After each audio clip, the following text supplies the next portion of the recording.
But now, I mean, come on, nobody would pay attention to those publications. No one would pay attention to those publications based on the fallacious idea that whatever they publish must be true. It must be accurate. They're the professionals. You know, you assume in those types of publications, you assume they have, you know, lead authors who are supported by some staff and who are supervised by some editors on top. So that by the time you actually read something in one of those publications, theoretically it's been vetted by, you know, the staff, the featured writer, and then his or her editors and sub-editors above. So maybe it's gone through, you know, at least 4 systems of filtration by the time you actually read it. Now, that system may still be in place, but it doesn't guarantee any level of quality whatsoever. So, again, you know, I started this conversation introducing this article, which came out of Newsweek.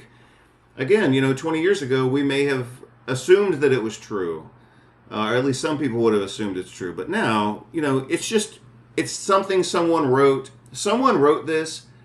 Maybe 1 or 2 other people approved it. Maybe 3 people approved it.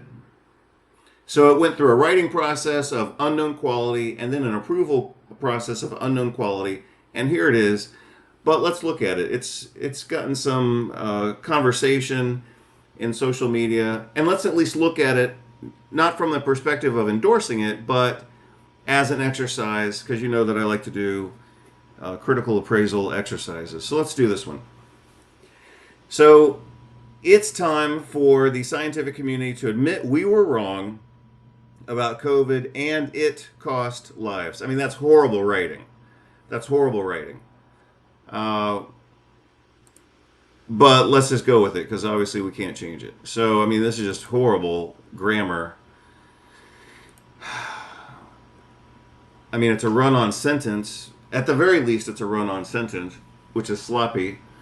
And it's a bad example for kids. You know, if adults want to write sloppy in a sloppy way, I suppose that's their choice.